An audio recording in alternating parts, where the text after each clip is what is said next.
At 1642 hours, the South China Sea looked deceptively calm from 25,000 feet.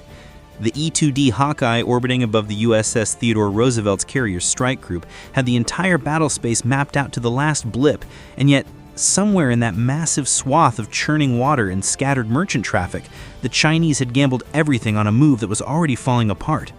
From the Roosevelt's Combat Information Center, the tactical picture was lit up like a Christmas tree. Hostile aircraft closing from the north, a Chinese Type 055 cruiser pushing flank speed on the western flank, and the sonar nets reporting something big and mechanical slicing through the depths just 18 nautical miles off the starboard bow. This was the climax of Beijing's demonstration of resolve, a plan meant to box in an American carrier group, score propaganda points, and send the message that China owned these waters. But at that very moment, the plan had unraveled so badly that every man and woman aboard those Chinese warships knew they were one wrong move away from obliteration. The Roosevelt's air wing, 68 aircraft strong, was airborne and armed, its Super Hornets moving like wolves into the Chinese formation. The Growlers had already begun saturating enemy radars with electromagnetic chaos, and somewhere beneath the waves, an American Virginia-class submarine was holding firing solutions on targets that didn't even know she was there. The situation was a textbook case of what happens when ambition collides with capability, and China was about to learn, again, that capability is the one thing the US Navy has in endless supply. But to understand how this storm built to the breaking point, you have to rewind to 0917 hours, when the first thread in Beijing's gamble began to unravel. At 0917 hours, the USS Preble, an Arleigh Burke-class destroyer patrolling 172 nautical miles south of Hainan Island, picked up the faint radar trace of a vessel accelerating beyond normal cruise speed. The Aegis SPY-1DV radar painted the contact cleanly, a People's Liberation Army Navy Type 055 cruiser, the Lhasa, displacing 12,000 tons and bristling with vertical launch cells.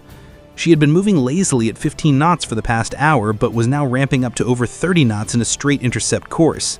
That in itself was unusual enough to draw the attention of the tactical action officer in the Preble's Combat Information Center. Within minutes, cooperative engagement data was flowing across the strike group. Every ship, every aircraft, every sensor platform in the Roosevelt's carrier strike group could see the Lhassa's track, speed, and heading in real time. It wasn't just that she was closing the distance, it was where she was heading. Her intercept point would put her within anti-ship missile range of the Roosevelt in less than 22 minutes. By 0920 hours, the first layer of the Chinese plan became visible. An overhead MQ-4C Triton high-altitude UAV relayed imagery of multiple J-15 fighters launching from the Chinese carrier Shandong, positioned 210 nautical miles to the north. The ski jump launches were their Achilles heel. The fighters were forced to take off with reduced fuel and weapons loads, climbing sluggishly while burning precious fuel. The Roosevelt's air wing could see them before they could see anything, thanks to the APG-79AE-SA radars on the Super Hornets already in the air.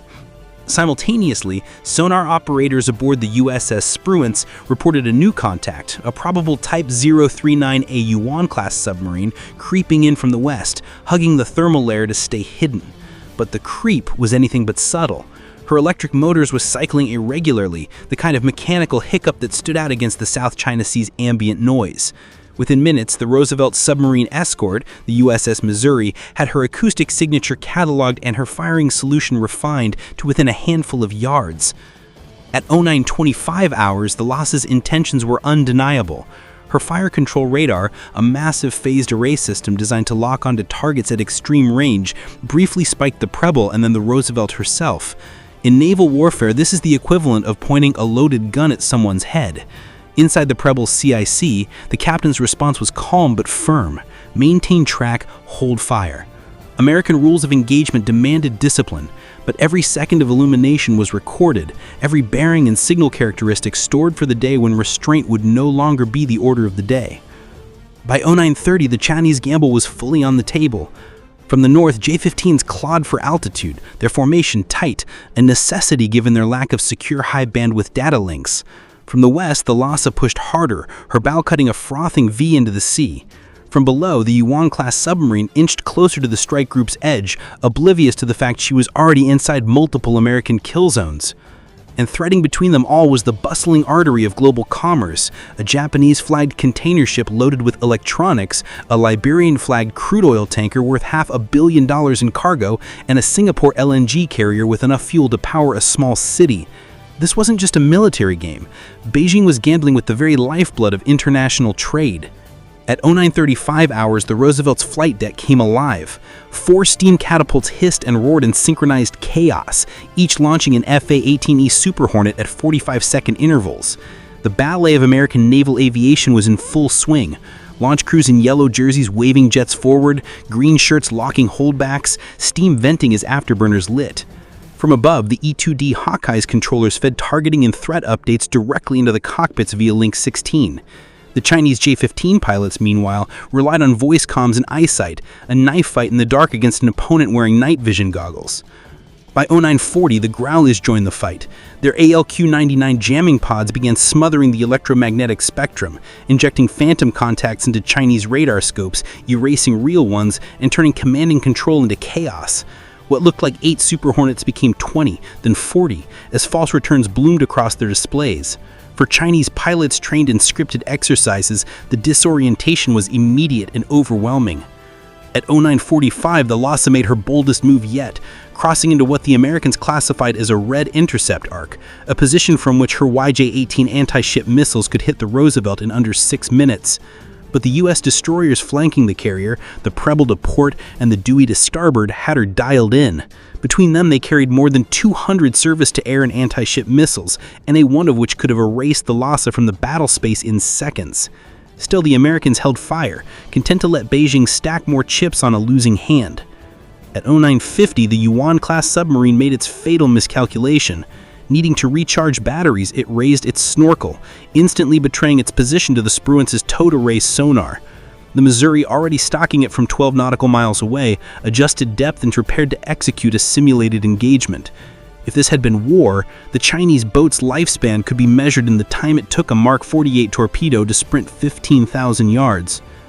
At 0955, the Roosevelt's air wing was fully airborne. 48 aircraft filled the sky, forming layered defensive and offensive walls at multiple altitudes.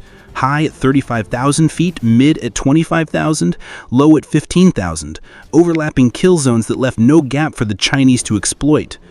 The J-15s, now fuel-critical, tried to press an engagement but found themselves bracketed at every turn.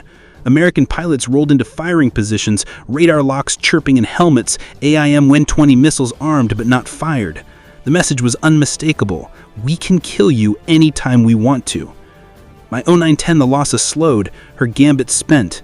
The J-15s began their retreat to the Shandong, their bingo fuel lights glowing amber. The Yuan-class submarine reversed course, noisily retreating into deeper water.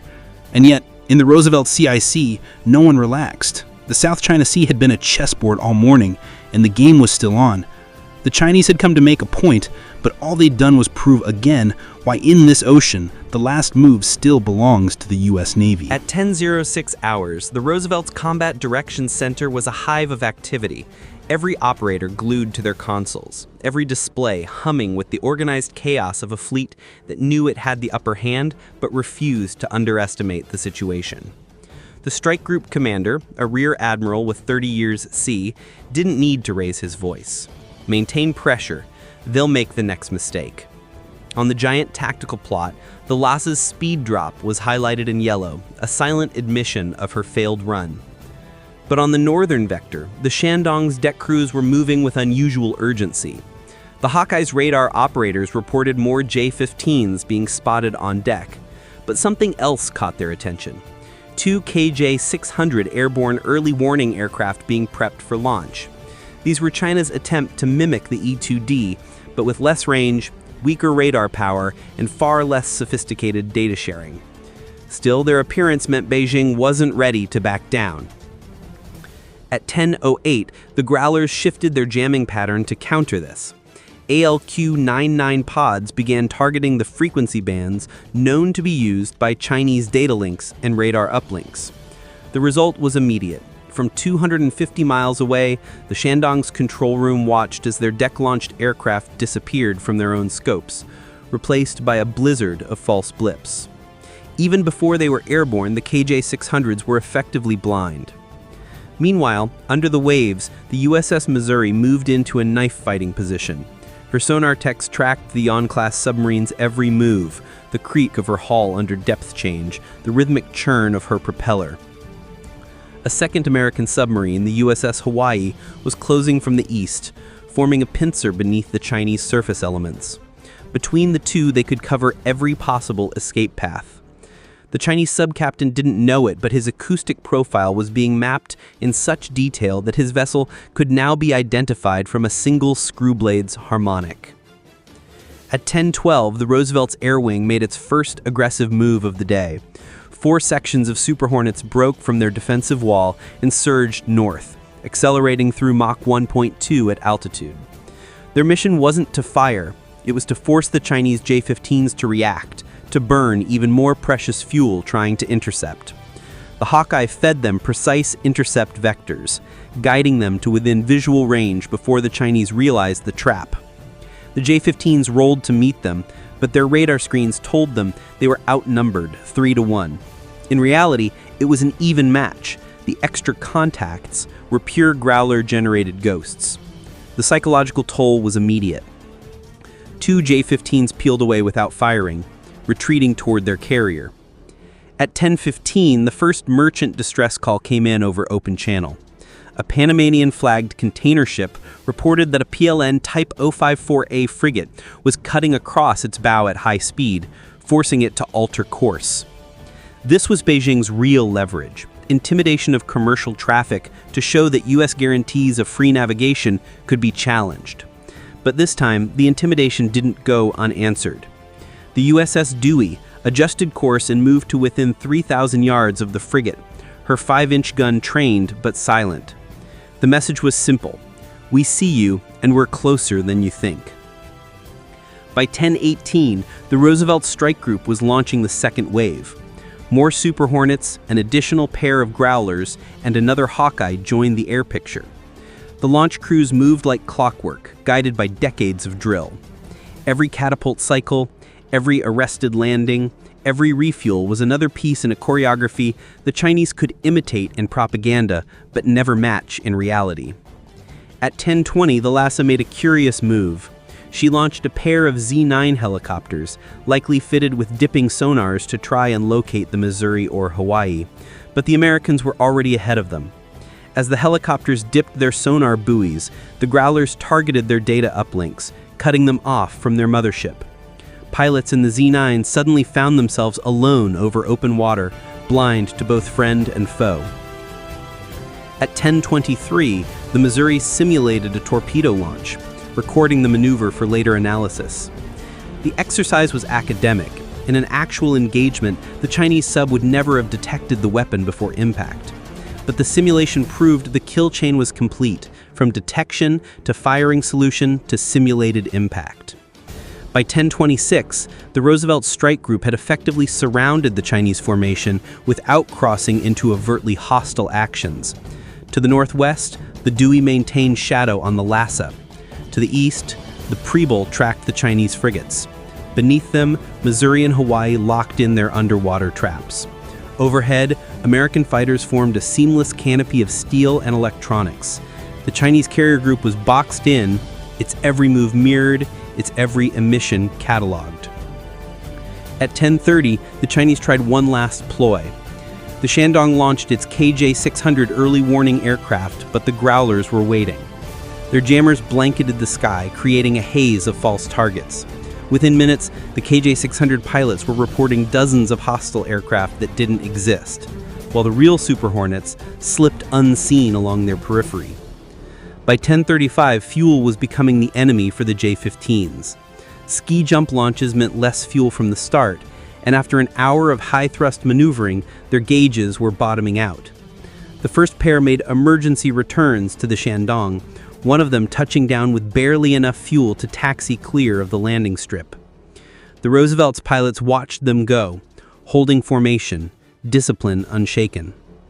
At 10:40, the Chinese submarine broke off entirely, diving deeper and heading west. Whether it was ordered away or its captain simply decided he'd had enough, the result was the same. One prong of Beijing's plan was gone. At 10:43, a final growler sweep confirmed what the admiral already suspected. The Chinese surface elements were slowing, consolidating, and orienting north. The show was over, even if Beijing's press releases would claim otherwise. But in the Roosevelt CIC, the assessment was simple. They tried to box us in and failed.